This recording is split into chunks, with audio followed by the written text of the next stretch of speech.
Today I am working on a slammed rat buggy.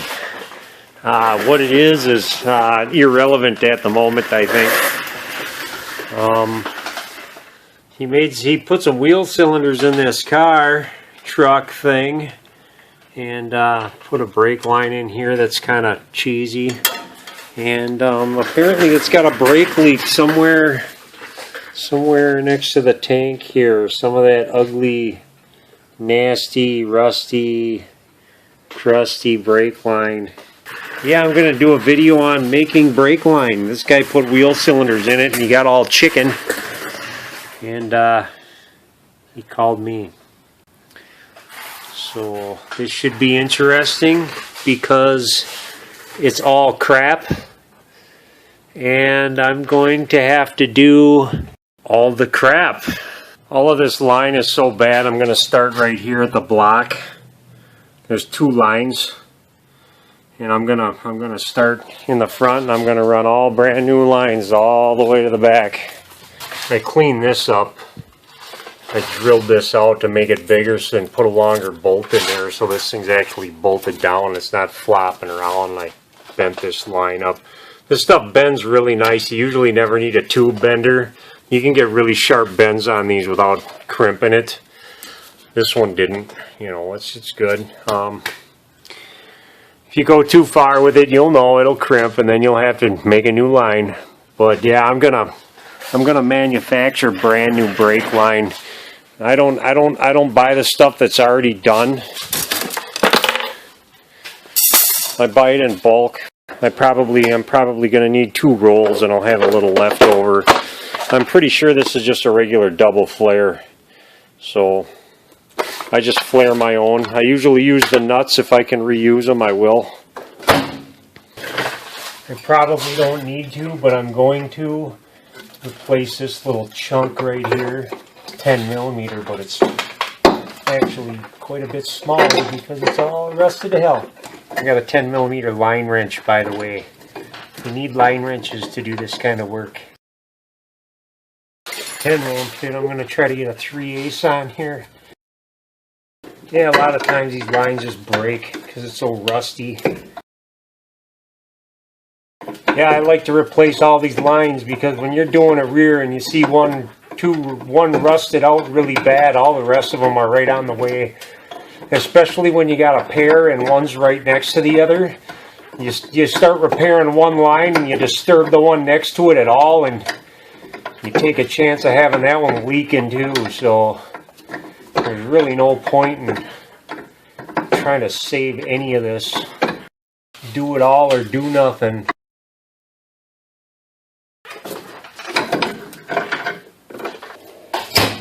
Alright, I got a pipe cutter here. I got a little one too. This is nice for small areas.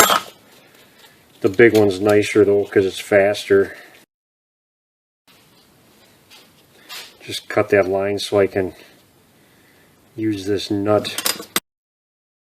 Yeah, this is that coated line. I don't really care for it too much because the coating's a pain in the ass to deal with.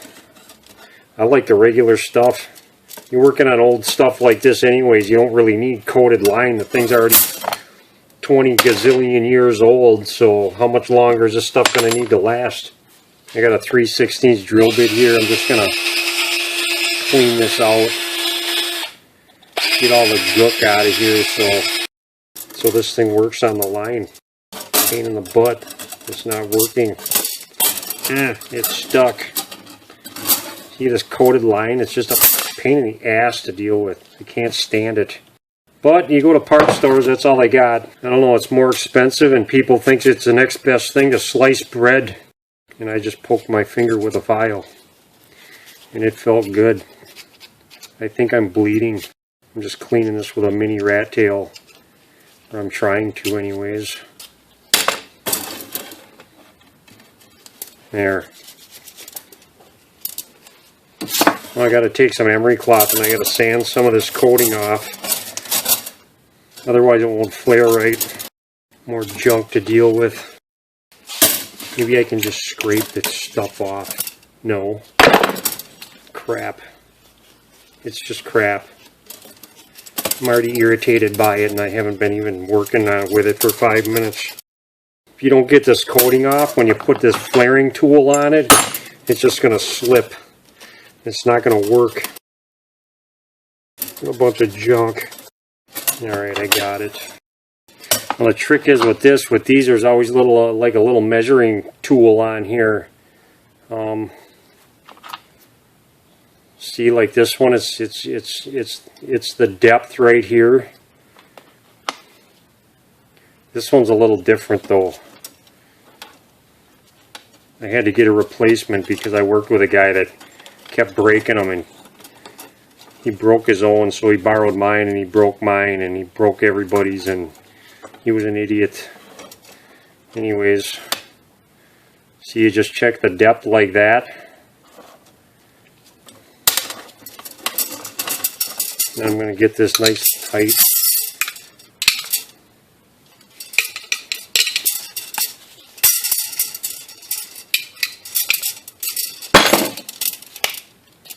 And then, yeah, don't forget the nut, whatever you do. You stick this in a hole. This is how you make a double flare. You have to do this, or it's not going to be right. You squish this down.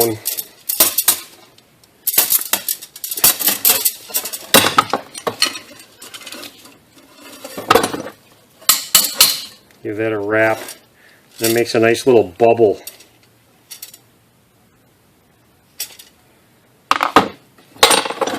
And after you make the bubble, you squish it down on itself. You stick this point in the hole and flare it. Not the best looking in the world. I'm going to hit that again just because I can.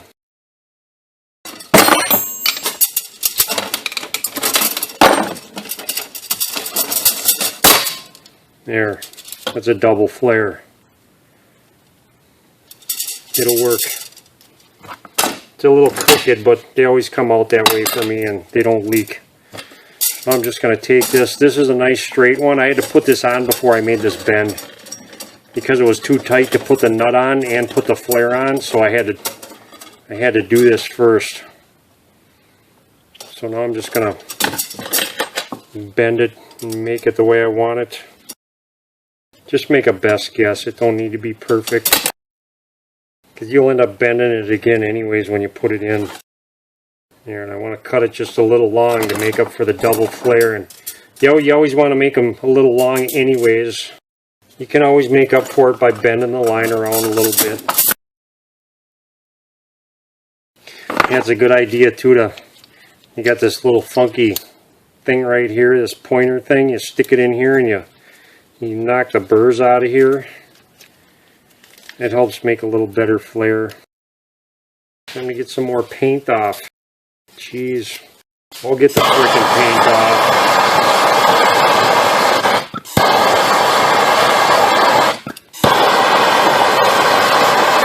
There. Ooh, look at that, like magic. Ooh. Ooh, that's special. It's just a little hot is all. That's something right there. Yeah, that bubble, I gotta go a little more with it. That looks pretty good. Ooh, that one's pretty. It's good looking. There. That's how you do double flares and stuff. I'm sure there's a gazillion YouTube videos on it too. Well, this one's something like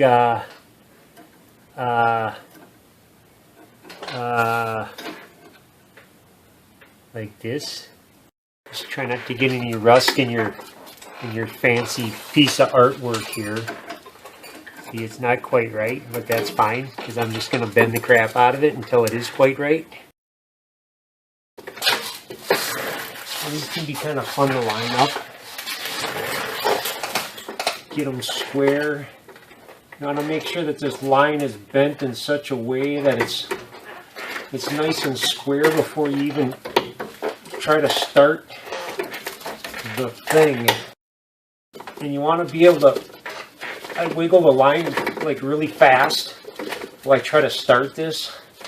You want to make sure you got a good turn or so on here. You don't want to force it. You want to make sure it's started before you start using a wrench, because if it's not, you're going to cross thread this thing, and then you're going to have some kind of fun trying to get these things in here.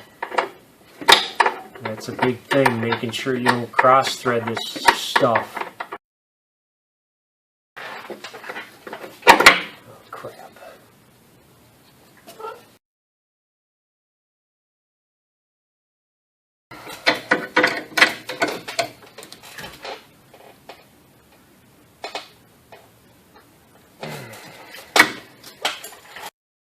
Oh yeah, that's good and tight. Alright.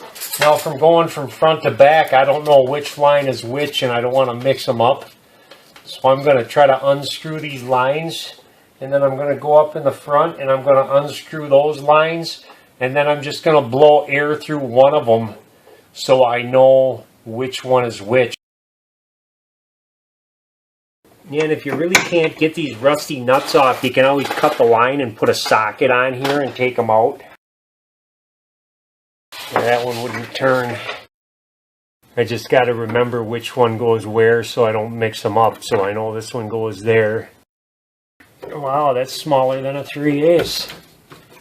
Holy crapola. There's nothing left of it. Vice grip time.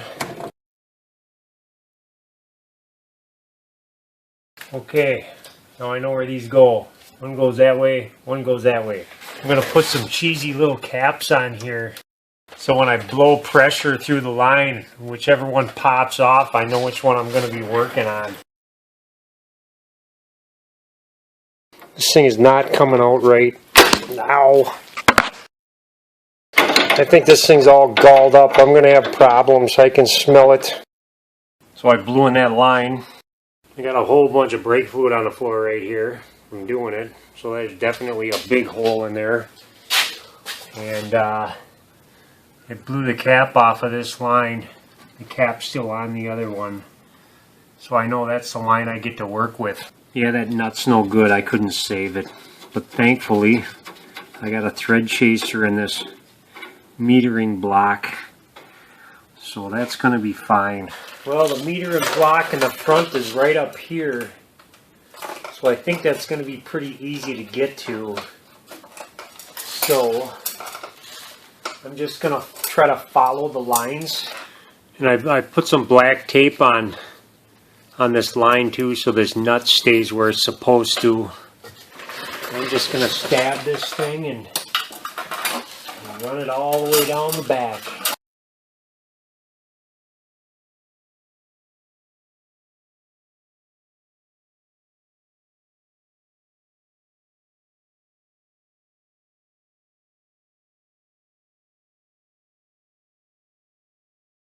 Try to square this thing up and get this line started.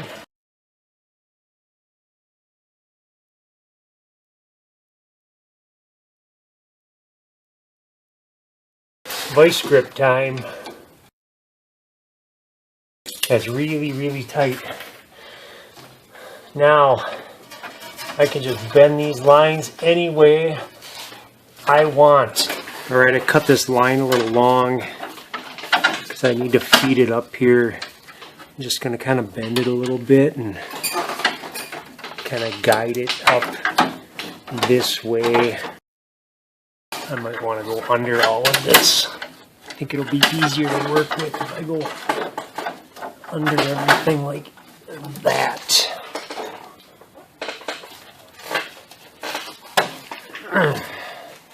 I can live with that. Don't forget the nut. Always think nut first. Alright, so as a guess, I'm going to want to cut it right about there. I'm going to make it a little long. You want to make it longer just in case you make a mistake and you got to do something.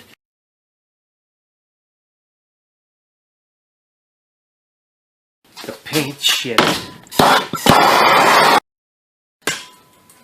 It's the paint junk. You can probably tell I've had this flaring tool for a very, very, very long time. I have done many, many, many jobs with this. That flare looks good. Get my nut back and I'm going to stab it in the hole. In the hole. I'm going to get some tricky bends in here to try to square this thing up. I got it. Ooh. We're going to need some vice grip action on that one too.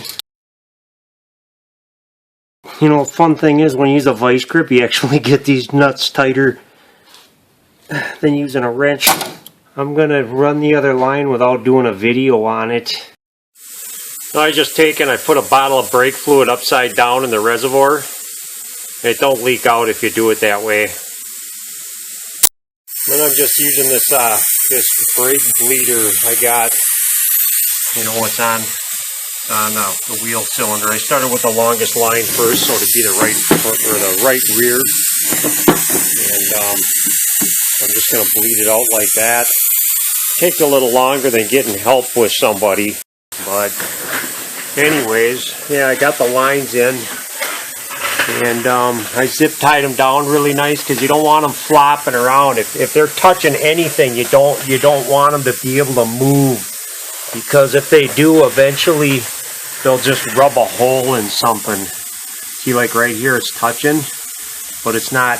It's nice and solid. It's not gonna rub. In fact, I could pull that down a little, and there, it's not touching now. And that was a fun spot right there to try to get right. Yeah, I just zip tied it down, you know, and a little bit there. It's all nice and solid. It doesn't flop around or anything. That's all I really give a shit about. So I'm gonna bleed this out and call it a job. He's got some other brake issues with this thing too, but whatever. Okay, bye.